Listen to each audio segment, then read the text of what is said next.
She came to court as a quiet witness, but within minutes a racist cop had her in handcuffs, unaware she was a U.S. Army general on assignment from the Pentagon. How does a decorated war hero become the target of public humiliation right inside a courtroom meant to uphold justice? If this shocks you, hit that like button, share your thoughts in the comments, and don't forget to subscribe for more powerful true-to-life stories. Now let's step into the courtroom where silence speaks louder than power. Sometimes justice arrives without a sound, and sometimes it walks in wearing dusty boots. It was a cool Thursday morning in early October. The courthouse stood quietly beneath a pale southern sky, weathered, solemn, proud of its columns. Inside, everything moved as it always did. Lawyers adjusting their cuffs, officers checking clipboards, clerks whispering updates. Routine like justice was just another item on the schedule. No one noticed the woman at first. She pulled into the furthest corner of the parking lot in an older SUV, its paint dulled by sun and time. No government plates, no security detail, just her. She stepped out alone. A black woman in her early 50s, neatly dressed, gray button-down, khaki slacks, worn combat boots with real dust still clinging to the moist, not from the streets, but from somewhere farther harder.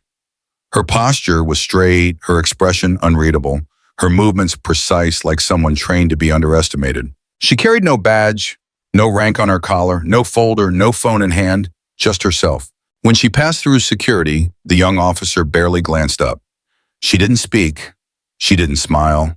She didn't have to. She signed her name on the logbook with a calm, fluid hand. It was there clear as day, but no one read it. Inside courtroom 2B, things were being rearranged for a mid-morning hearing. The room buzzed with low conversation and the soft clicks of shoes on linoleum. The woman walked down the side aisle without hesitation and took a seat third from the end in the second row. She sat like she had every right to be there, because she did. But still no one noticed, or rather they didn't really look. They didn't see the boots military issue weathered by years, not weeks. They didn't see the way she rested her hands, fingers slightly spread, relaxed but ready. They didn't notice how she watched the room not nervously, but with practiced stillness, as if silence was her second skin. She wasn't looking for attention. She wasn't here to argue, to protest, or to demand anything. She was here because someone somewhere had asked her to observe. And so she did quietly, patiently, with the gravity of someone who had learned long ago that stillness could be more powerful than any podium. And then Kyle Renner walked in. Sergeant, court security, mid-30s, broad-shouldered buzz cut, wearing his authority like a weapon. He scanned the courtroom with a sense of practiced vigilance until his eyes landed on her. They didn't fill with recognition, they filled with suspicion. Because in this town, in this courtroom, a woman like her, black, composed, silent, sitting in the wrong row, at the wrong time in the wrong kind of boots.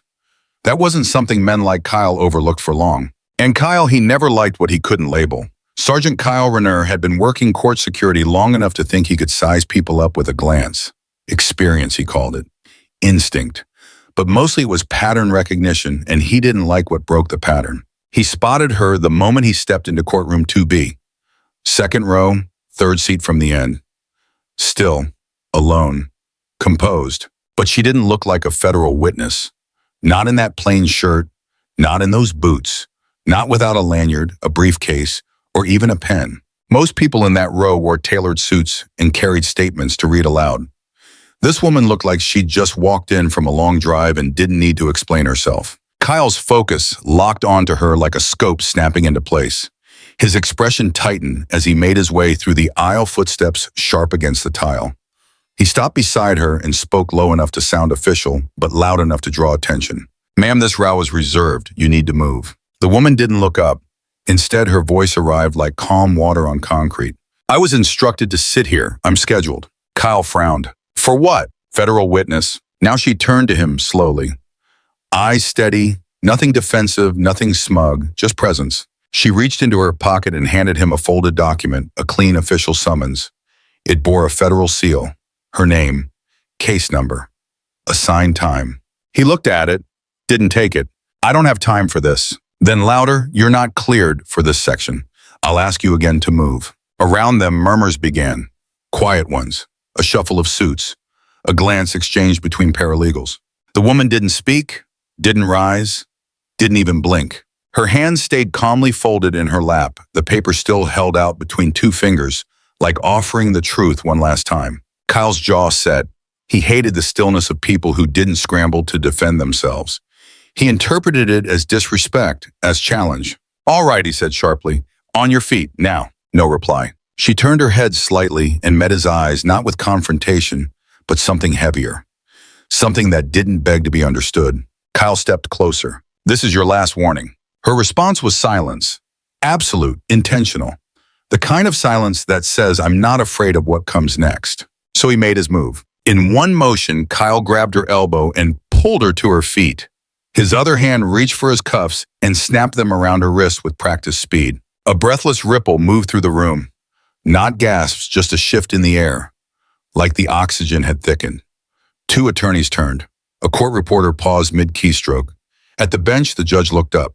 "What's happening?" he asked, tone guarded. Kyle didn't turn to face him. She refused to comply with seating protocols. Evelyn said nothing. The judge opened his mouth, then closed it again.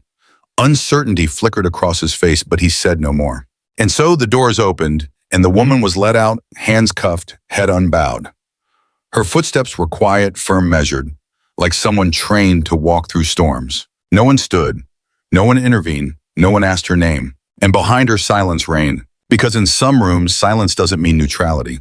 Sometimes it means everyone just agreed not to see what they knew was wrong. The holding room behind courtroom 2B was plain, cold, and forgettable, like it was designed to strip people of context. Cement walls, a bench bolted to the floor, a humming vent that filled the silence with just enough noise to remind you were alone. Evelyn sat down without being told. Her hands were cuffed in front of her, resting calmly on her lap. Her shoulders were relaxed, her breathing steady. To anyone watching, it might have looked like she'd done this before, but this wasn't muscle memory, it was discipline. Sergeant Kyle Renner stood nearby, arms crossed, chewing on a grin he hadn't quite earned. He walked a slow circle around the room before finally stopping just in front of her, close enough to crowd the space. "You really thought you belonged in there, didn't you?"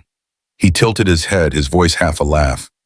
"You think a calm voice and a piece of paper make you something you're not." Still, she didn't speak. Kyle leaned in a bit more. "People like you walk in thinking they're untouchable. But this place, this is my ground, and you stepped into it like you owned it." That word, "my," hung in the air, heavy with entitlement. Evelyn slowly raised her head. Her eyes met his without hesitation. She didn't look away, didn't flinch. There was no hostility in her face, just clarity. And then with the kind of voice you'd use to state a fact, she asked, "You don't remember me, do you?" The question caught him off guard. His smirk faltered for half a second. Not because he suddenly recognized her, but because the tone didn't match the moment. There was no accusation, no threat, no demand behind the words. Just history. Waiting. Kyle straightened up. "No," he said flatly. "Should I?" Evelyn didn't reply.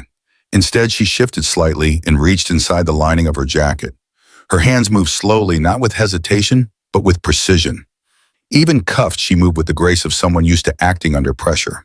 Kyle's hand twitched toward his belt, but she wasn't reaching for a weapon. She pulled out a small black flip phone. Government issue.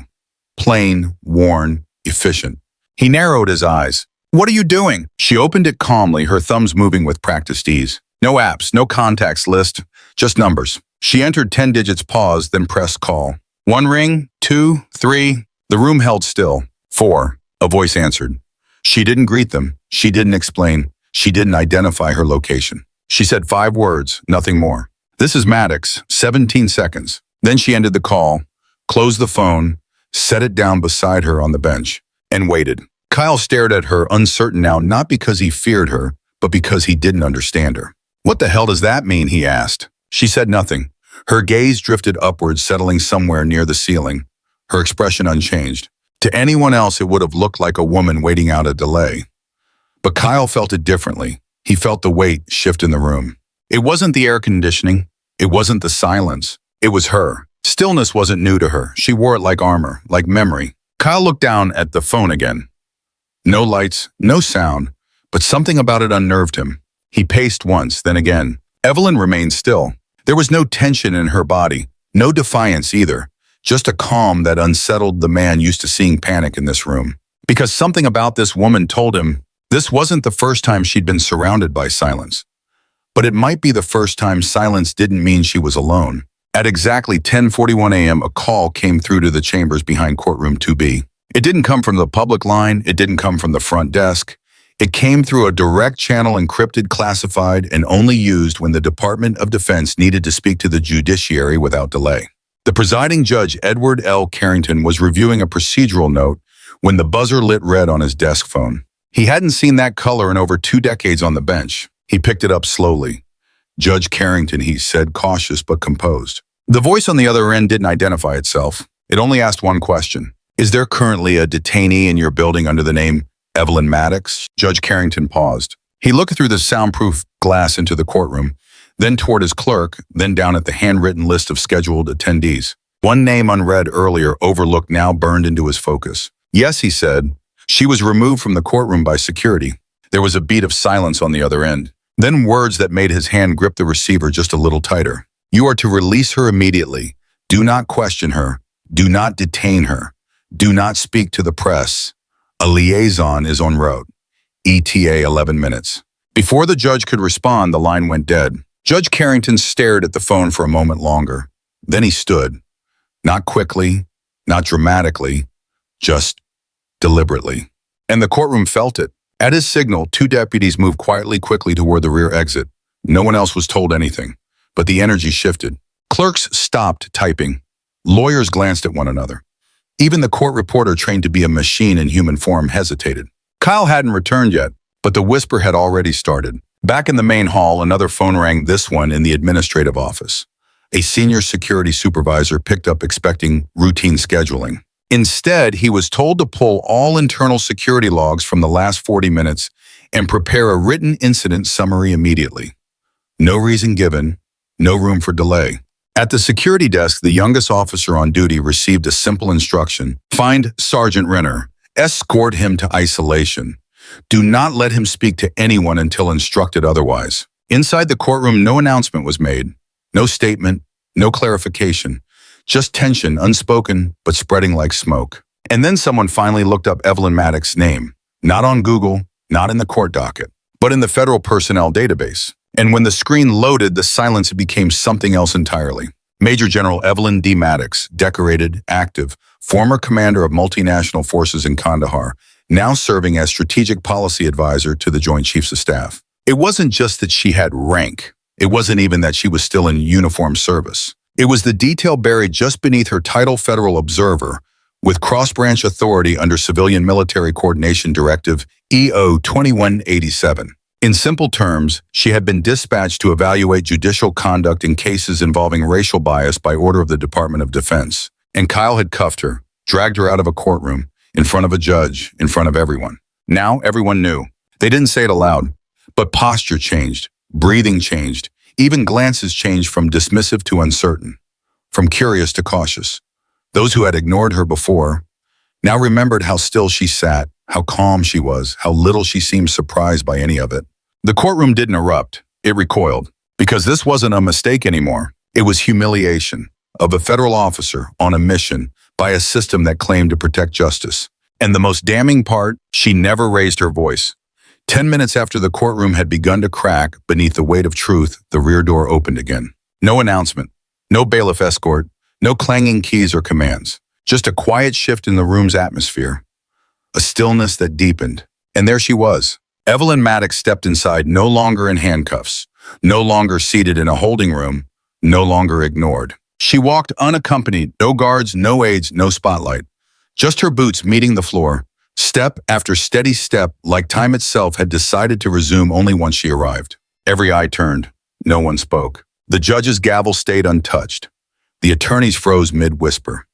Even the court clerk, whose fingers had been dancing over the keyboard all morning, let them hover above the keys without striking. She didn't scan the room, didn't look for acknowledgement, didn't seek vengeance or validation. She simply kept walking, but instead of returning to the witness stand, she stopped. In the center of the courtroom, directly beneath the seal of the United States, exactly where Kyle had grabbed her, where shame had once tried to root itself. Now silence made space for something else entirely. She stood there, hands by her side, back straight, as if this place had always belonged to her, not by force but by right.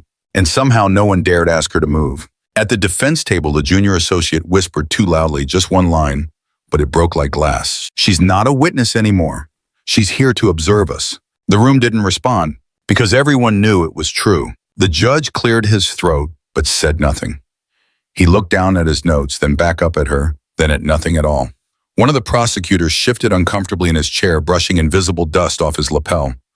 A veteran attorney tried to meet her gaze, lasted 3 seconds, and looked away. She never had to speak. She already was the statement. Her silence pressed into the wood grain of the courtroom, into the worn carpet, into the plaques hanging slightly crooked behind the bench. It wasn't loud, it was heavier than that. It was history standing still. And everyone present knew the weight of it.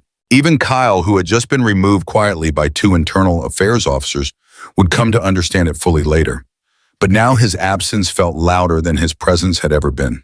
Evelyn remained in the center of the room for nearly a minute. 60 seconds of stillness uninterrupted. A lifetime for anyone who's ever tried to avoid looking inward. And then without prompt, without permission, the judge finally stood. He adjusted his robe, cleared his throat again, and this time he spoke. "Major General Maddox," he faltered, "you may take any seat you wish." It wasn't formality, it wasn't courtesy, it was concession. But Evelyn didn't sit. She didn't need a seat, because when a person becomes the reflection of a broken system, they no longer fit inside it. They stand over it. And so she remained still, calm, grounded. Not as a threat, not as an intruder, but as a reminder of what this place was supposed to represent, of what it had forgotten, and of what she had never stopped carrying. Outside, someone walking past the courthouse asked a guard what had just happened. The guard hesitated, then replied, "Someone walked in quietly and made justice remember its posture." Inside, the proceedings eventually resumed, but they didn't resume the same. Voices lowered, postures straightened. No one dared dismiss anyone based on clothing silence or skin color. A quiet ripple of reform began, not with legislation, not yet, but with awareness. Evelyn's presence lingered long after she stepped back out the door. She never raised her voice. She didn't call for retribution. She didn't demand apologies. She stood in the same spot where her dignity had been stripped and let the room answer for itself. Some moments are louder than verdicts. This was one of them. The room wasn't a cell, but it felt like one. 4 blank walls, a single table, no windows. Kyle Rayner sat alone, elbows on the metal edge, eyes fixed on a spot that didn't exist. He hadn't said a word since being escorted out of the courtroom. Not from defiance, but from something heavier. Something he hadn't yet admitted to himself. Then the door opened. 2 people entered. One wore the uniform of a senior military officer. Dark navy, no-nonsense stars on the collar. The other, a quiet man in plain clothes, carried a folder thin as air, but weighted with consequence. They sat across from Kyle without introduction. No tension, no accusations. Just silence and something beneath it, purpose. The officer reached into the folder and withdrew a single photo. Glossy, worn at the edges. He slid it across the table. Kyle stared at it for a moment, hesitant, then lowered his eyes. The image hit like a slow-breaking wave. A sand-blasted field. A downed soldier on a stretcher. Black Hawk blades kicking up dust in the background. Chaos everywhere except in the center where a single figure stood, headset pressed to her ear, directing medics like clockwork. He knew that moment. It was 2007, Iraq, just outside Mosul, and the man bleeding on that stretcher was him. He hadn't seen this photo before, but he remembered the pain, the fire in his leg, the blurred vision, the voice over the comms, steady absolute. Maintain zone. Dust off ETA 3 minutes. I've got you. Back then, he thought that voice came from some far-off command tent. Nameless, distant. But now staring at this photograph, it wasn't distant at all. Because the person in the headset standing calm inside a sandstorm of panic was Evelyn Maddox. He leaned back slowly, his breath catching in his throat. All these years, he told the story of that day. Bars, briefings, graduation speeches. About how someone in the chain of command had rerouted air support to save his life. How someone out there had made a choice that gave him a second chance. He never thought to ask who. Until now, the military officer said nothing. He didn't have to. From the doorway came the sound of another step, soft measured. Evelyn entered the room. No drama, no fire, just presence. She walked in, quietly stopped near the edge of the table and rested her eyes on Kyle. Not with anger, not with triumph, just a calm that seemed older than both of them. For a long time, no one spoke. Then she broke the silence. "I didn't ask you to remember. Her voice was low but unwavering, carrying no judgment, only truth. I only hoped you wouldn't forget what people can become. The weight of it landed gently but buried him. Kyle swallowed. His voice when it came was thin. I didn't know it was you. She said nothing. He looked back at the photo. He tried to find someone else to blame, but the truth stared at him quietly, undeniable. I saw a woman sitting in the wrong seat, he admitted, and I didn't care what she held or who she was. I didn't ask questions. I just reacted. His voice cracked. You saved my life. Still no response, because that wasn't the point. Kyle looked up, his expression raw. I've told this story for years. Said I owed everything to someone I never met. He gave a bitter laugh. Turns out I met her, and I put her in cuffs. Evelyn's gaze didn't soften, but it didn't harden either. You weren't supposed to remember me, she said quietly.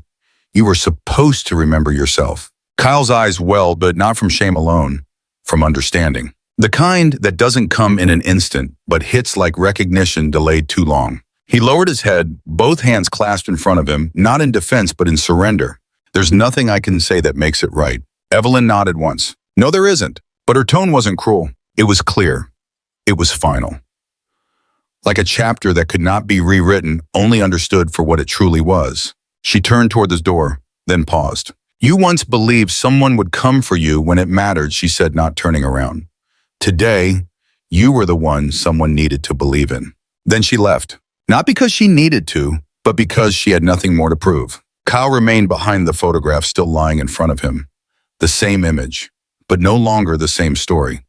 The courtroom had grown still. Not just quiet, but reverent, as if it sensed something sacred had just entered. Evelyn stood at the back, framed by the doorframe, but owning the space without a word. She hadn't said she would return. She didn't need to. Her presence was enough. Up front, the judge gave a slight nod. The technician activated the projector. A screen descended with a gentle mechanical buzz, and the courtroom lights dimmed by half. The footage began to play. No sound. Only the stark movements of a moment replayed in full truth. It showed Sergeant Kyle Renner confronting Evelyn, gesturing with impatience, his posture radiating control. Then the escalation, grabbing her elbow, twisting the cuffs around her wrists, the visible smirk on his face. The room had seen it before. Some were there, but now viewed through the lens of truth, it landed differently. This wasn't protocol. It was ego. It wasn't order. It was humiliation. And in the video, Evelyn, still, calm, dignified and restrained. As the clip ended and the screen retracted, no one moved. Evelyn remained at the back. She didn't take a seat. She didn't ask for the floor. She just stood there. Her silence wasn't absence. It was a presence larger than voice. The weight of her gaze moved across the room, unrushed, unblinking. Wherever her eyes settled, they carried something impossible to look into for too long. Not anger, not accusation, only truth. The young court clerk dropped his gaze to the table. A defense attorney shifted uncomfortably, her hand fidgeting with a paperclip. Even the judge sat straighter, his shoulders pulled back as if trying to steady himself. There was no thunder, no confrontation, yet the entire room was on trial and everyone knew it. Some people raised their voice to fight. She stood still and won. The words didn't come from her lips, but they were felt, echoed in the silence, breathed by the floorboards, reflected in every eye that could no longer pretend it hadn't seen. Her presence forced a reckoning not just with the moment, but with every moment like it that had been dismissed, denied, or buried under procedure. No one asked her to testify. She didn't need a platform. She was the platform, and the evidence had already spoken. The judge cleared his throat, then let it go. There was nothing to say that wouldn't shrink in comparison to her silence. Evelyn stepped forward, not toward the bench, not toward Kyle, who was absent now, but to the open space near the jury box. There she stopped, not to make a scene, not to claim ground, but to let the system feel its own weight. Across the aisle, an older man in a worn blazer leaned forward and whispered to himself, almost involuntarily, "She's not here to prove anything. She's here to show us who we are." No one responded, but the truth in those words settled across the room like ash after fire. Some people raised their voice to fight. She stood still and won. The hearing resumed, but everything felt different. Every voice was quieter, every phrase more measured, every gesture cautious, not out of fear, but out of newfound awareness. Evelyn had changed nothing and yet shifted everything. Not with anger, not with noise, just presence. And in doing so, she reminded them all, there are victories that don't come from shouting louder, but from standing still long enough for truth to echo. Evelyn Maddox left the courthouse the same way she entered it, alone, unescorted, unapologetic. She didn't speak to reporters, didn't release a statement, didn't sue, didn't demand compensation. Because she hadn't come seeking a verdict. She came to reflect one. And while the headlines tried to frame the story as a courtroom incident, those who had been there knew better. This wasn't about one officer making a mistake. It was about a system that had made space for that mistake to happen without question. The silence Evelyn carried into that room had echoed louder than any testimony. And in the days that followed, the sound reached further than anyone expected. Inside the Pentagon, her name triggered immediate attention. Not because she filed a report she never did, but because someone in the room had. An internal memo surfaced just 48 hours later. It outlined not only the incident in Mississippi, but a pattern cases in multiple states where active or retired military personnel, especially those from minority backgrounds, had been dismissed, sidelined, or publicly humiliated in civilian courts. The order came swiftly. A federal investigation into court handling of military-affiliated witnesses with special focus on racial profiling was launched under the directive of the Joint Chiefs. But that was only the beginning. Within a week, Kyle Rayner's badge was revoked. Not quietly. The department released a formal statement, one that didn't spin, didn't dilute, didn't protect him. It read simply, "Public trust is not a uniform. It is a standard." Sergeant Rayner failed to uphold it. And beneath that statement, a signature, Major General Evelyn D. Maddox, not as a victim, but as a federal liaison overseeing policy reform. Soon after a draft bill was introduced to Congress, its name was deliberate, the Maddox Protocol. The proposal outlined mandatory cross-agency training for court officers dealing with military witnesses, accountability audits for racial bias in courtroom procedures, and immediate suspension of any law enforcement agent under review for conduct involving uniformed personnel. Some called it too ambitious, others long overdue. But few could argue with the image that appeared in nearly every policy briefing, a still frame from courtroom footage, Evelyn standing in the middle of the courtroom. No cuffs, no microphone, just presence. Some people raised their voice to fight. She stood still and won. The phrase appeared again, this time on posters inside federal training centers, in footnotes of judicial ethics manuals, and even etched onto a brass plaque outside a newly renamed observation unit within the Office of Military Justice. The Maddox effect, they started calling it. Not a trend, not a moment, but a mirror. Her story was featured on national broadcasts, though she declined all interviews. Military publications began issuing op-eds about court readiness and interagency respect. Even retired generals came forward, some with confessions, some with endorsements, all with the same realization. This wasn't about one officer being wrong. It was about how many stayed silent when it happened. And still Evelyn said nothing, because she didn't need to. The system was finally speaking for itself. It wasn't loud, it wasn't fast, but it had begun to look inward for the first time in a long time. Justice wasn't just judging others. It was learning to examine itself. The story could have gone viral. It had all the elements the media loved: courtroom drama, military, honor, racial injustice, public fallout. But Evelyn Maddox had no interest in headlines. She declined every interview, turned down all speaking engagements, refused documentary offers, book deals, commemorative awards. Her response when asked was always the same: "Let the facts speak, I already did." And so while TV panels debated her silence and commentators tried to assign her meaning, the meaning found its own way into the world quietly, like she had. One journalist writing for a modest regional paper summarized it best: "She didn't speak. She made the system listen." That line didn't trend, but it was taped to office doors inside legal clinics, scribbled on the whiteboard of a civics class in Michigan, underlined in a law student's notebook in Alabama. People didn't repost her. They reflected on her. She became something rare in modern culture, a symbol not of fame but of standard. And like all symbols that matter, her presence outlived her appearance. In a high school classroom in Atlanta, a teacher assigned a prompt: "Describe a moment when your understanding of justice changed." One student, young, quiet, black, submitted a single paragraph that made his teacher pause longer than she had in years. Justice doesn't always wear a badge. Sometimes it just wears boots and remembers. That paper was never published, but it stayed pinned to the teacher's corkboard long after the semester ended, because it captured something we rarely say aloud. That change doesn't always come from noise. That power doesn't always roar. That dignity, when carried without explanation, makes its own kind of law. And Evelyn, she returned home, hung the worn boots by her door, not out of pride but ritual. She still rose early, still walked the trails behind her house, still answered messages from junior officers with quiet advice. She didn't dwell on the day in court. She didn't relive it. She didn't need to, because the country had begun reliving it for her. In training modules, in conversations among courthouse staff, in quiet glances exchanged when someone who doesn't look the part walks into a room. They remembered, not because she reminded them, but because she didn't have to. And in a world hungry for someone to speak louder, Evelyn Maddox became known for something far rarer. She stood still and made history lean closer. It was late afternoon when she returned, not for a hearing, not to settle a fail or address a court. There were no motions pending, no clerks waiting, no doors held open in ceremony. The courthouse was nearly empty. Just before closing hours, when the light softens and the shadows grow long, Evelyn Maddox stepped through the same front doors she had entered once before quietly unnoticed. She walked the corridor slowly, not as someone retracing a moment, but as someone anchoring it, past the security desk, past the benches where she once sat unseen, down the aisle of courtroom 2B, where silence had once cut deeper than any gavel ever could.